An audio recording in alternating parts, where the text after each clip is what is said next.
Well, hi, I'm Jim Peacock with Peak Careers, and here for another Peak Careers interview. And today I'm with Dr. Spencer Niles, Skip Niles, who is summers out about 30 minutes from where I live here in Maine. And we just got back from a nice boat ride out on Great Pond, and I reminded him we have to do an interview along as I'm here. Yeah, we got caught up in the osprey and and the loons and all that kind of thing. That was great, and it's a beautiful day here in Maine. Skip is a former dean and a two-time president of National Career Development and a co-director of Thrive Research and Intervention Center. Yeah. More of his bio will be in the blog. But today, this is a follow-up interview. 2 years ago, we did an interview that was based on a webinar, a 3-series webinar that Skip did and I attended. It was through the Canada Career Development Group, the CERIC. Yep. And talked about reclaiming your soul, making choices that honor your authentic self. And so last time we talked about the importance of intuition in our work as career coaches. Yeah. We talked about being authentic, and we talked about contemplation and being mindful. Today I want to look at 3 other areas in the hope theory, and the one is hope. Hope, compassion, and possibilities. Yeah. And 2020 is a crazy time right now. We're right in the middle of the COVID. Well, I don't know if it's the middle. We might be at the beginning of the COVID pandemic, but we are in the middle of the COVID pandemic as we tape this. We've got the issue of the George Floyd and others, and the increased awareness of social injustice and what that part's going on. And then we have this divided politics in the United States. Yeah. So I wanted to talk with Skip and get some feedback and some thoughts from him on how can hope, compassion, and possibilities, which are the three components in this theory, how can those components help us as career people in this time, these times? Gosh, if there is ever a time for those 3, hope, compassion, and having a sense of possibility, it's, I think, right now. And so I should say that, as Norm Amundsen, Jung-Jun Yoon, and I were developing our hope action theory, gosh, we started that about 15 years ago. It seemed important, even a statement of the obvious to us, to say, no theories address hope. We've got to address hope. If you don't have a sense of hope, why would you do the work that we expect our clients to do, right? If they don't have that. So I think that challenge in terms of having a sense of hope for your future is even greater today than ever, perhaps. Maybe certainly in the last 20, 30 years. And so we wanted to put that front and center. And then obviously within that as well, there's this requirement, I think, especially now with so many people unemployed, so many people on the verge maybe of being unemployed, so many people being fearful of being unemployed, this sense of what can you do about that? How can you ground yourself in a way that you don't become overwhelmed by the challenges that you experience? And I think within that, elevate a sense of not just mindfulness, because that's important too, but also a sense of compassion for yourself and for others. How do you highlight that right now when it's so challenging and can be so difficult for so many people? How do you maintain a sense of compassion for yourself and for others as you turn towards possibility thinking? One of the things that Norm and I in particular have talked about quite a bit over the years has been the overemphasis in many respects on probability thinking. What's the probability of success, or what's the probability of satisfaction, etc., with any particular occupational choice? Now, obviously that's important, but so is possibility thinking. And in possibility thinking, that's where we find the energy, the excitement about our futures that we can envision for ourselves. And so we've really made the possibility thinking idea part of the hope action theory as well, and a key part of it in terms of a starting place for people as they begin to move towards looking at what their futures might become. And we meet everybody we work with, we meet at the intersection of what has been and what might be. And so if we help them think about what might be from the possibility perspective, and I think that also begins to help generate a sense of hopefulness for their futures. And I think from those two places, it's easier to have a sense of compassion for ourselves and for others. If we don't have a sense of compassion for ourselves, it's kind of difficult to do it for other people as well.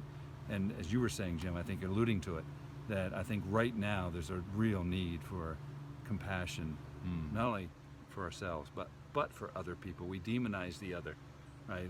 If somebody thinks differently, if somebody maybe looks different, there's a real ease, it seems almost, these days of moving towards the demonization of the other, and that creating tribes, right? I mean, you're not my tribe, so you can't be good.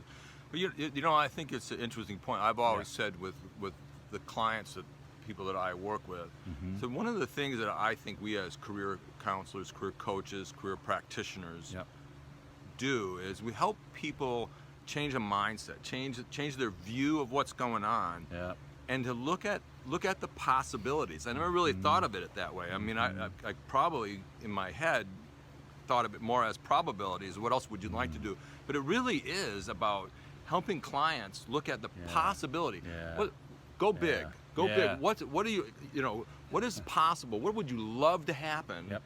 And it gives them hope. And I think the hope is such a core piece of what we do.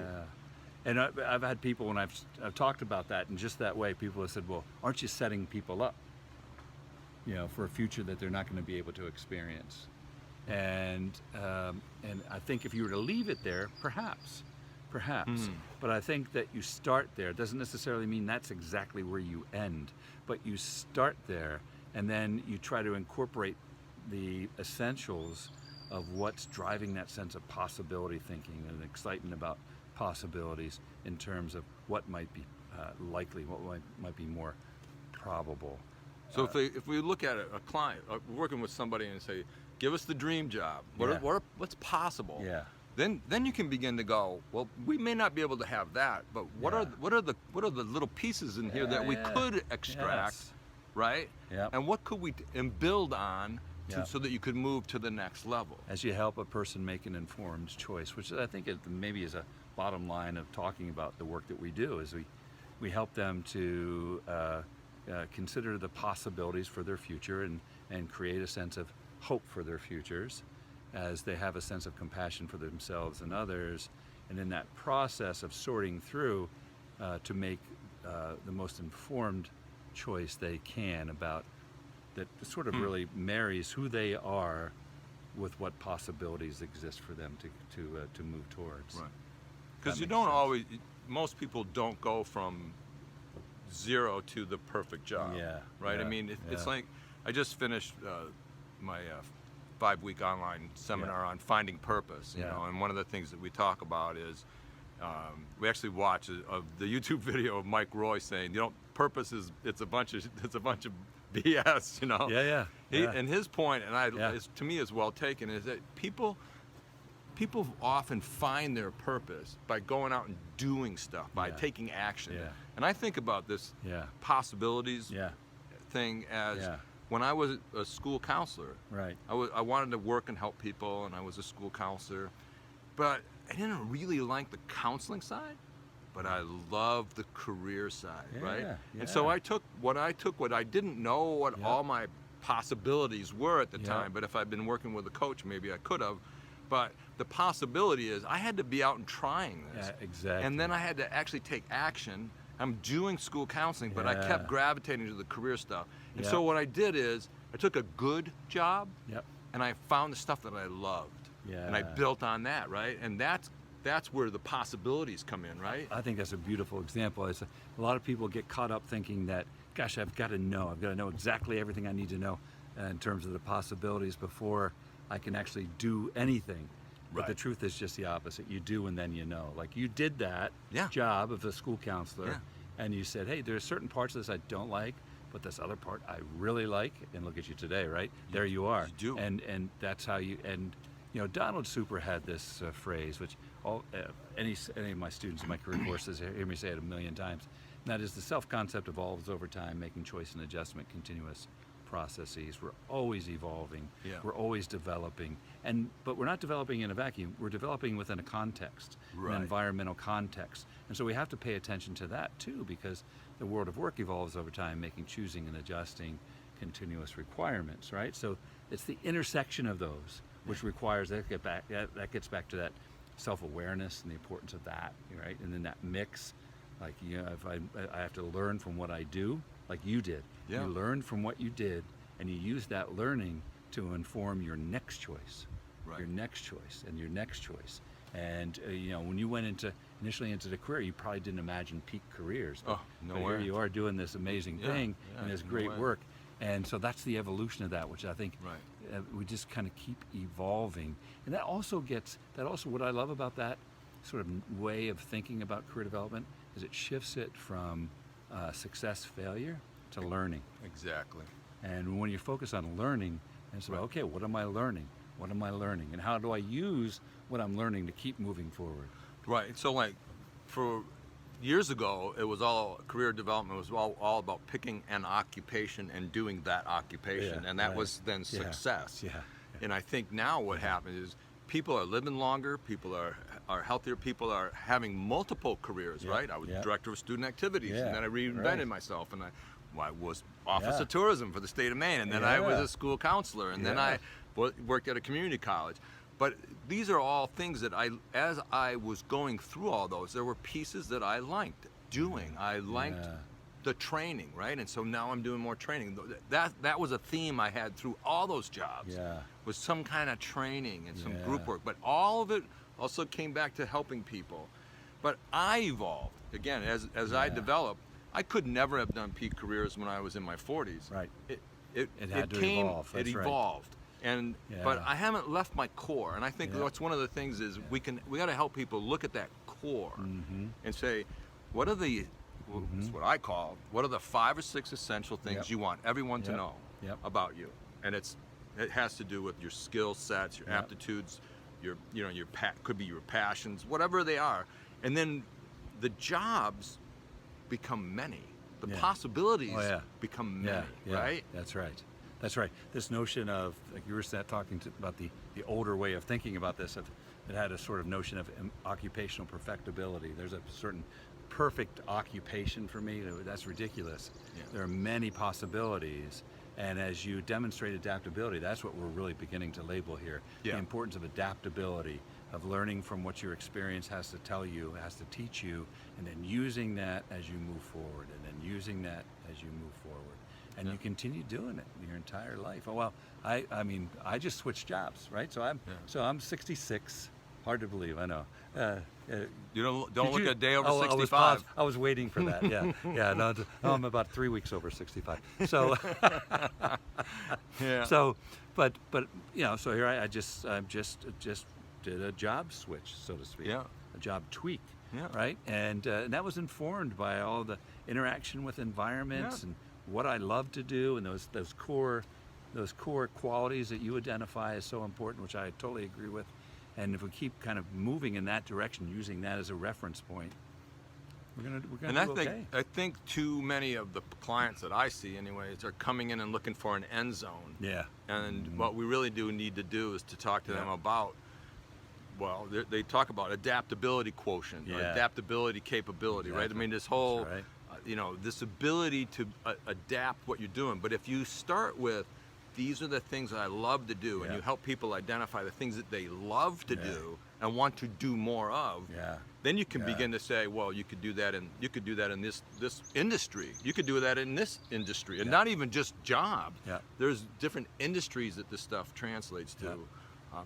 One of the things I love about this theory is it's the hope action theory. Yeah, that's right. Why? That's How really, did you really- guys come up with that? Well, because we wanted to distinguish between the sense of a passive sense of hopefulness, that I hope things turn out okay, and to say, wait a second, you have agency in this process. There are things that you can do to create those things that you hope for in your future, and to increase the the possibility, even the probability of them occurring. I love it. So Hope Action is a very goal-directed model.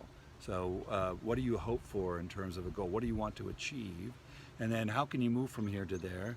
And then I think the really two key other components of that are not just that, okay, this is my goal, long-term, short-term, doesn't matter. This is my goal. This is what I can do to move from here to there. And then the questions of how confident are you that you can actually do those things? These seem like sort of obvious questions to ask, but it's often, if you think about the people you work with, it's often where they get stuck, at the self-efficacy piece, the personal agency piece. Yeah, I know how to move from here to there, but I'm not so sure I can do it. Or I might not have the motivation even to do it. And so just addressing those components introduces some really important content into the career intervention process. Yeah, to me, it's so much about giving people that agency and understanding that they can do it. Yeah. But you know what's interesting for me, and I feel like it's an honor to be in a room to ask the questions, right? Oh, I mean, I feel like just asking those questions is oftentimes these are the first times anyone's asked them these kind of questions. What's your ideal job? What would be the perfect situation? What are the skills that you love to use, that you want helping people identify that. They can't always answer it right away, but you keep asking and they keep thinking. This is a process, but it does take action. There's no question about it. And that's one of the pieces I love about this, is that it's built on moving forward, right? And you talk right there about the importance of empowerment, really, is what I heard you referring to. For 13 years, I directed a career counseling clinic for adults in the community when I lived in Charlottesville, Virginia. And we did some research with those folks. And one of the things that we learned is that folks clients really responded to the opportunity to be heard. That when the career practitioner gave them the space in a non-judgmental way to say whatever they had to say, whatever they were struggling with, whatever they wished for in their lives, without judgment, without kind of trying to say, giving them advice, saying, well, why don't you try this instead of that, or any of that kind of stuff. That's all way too simple.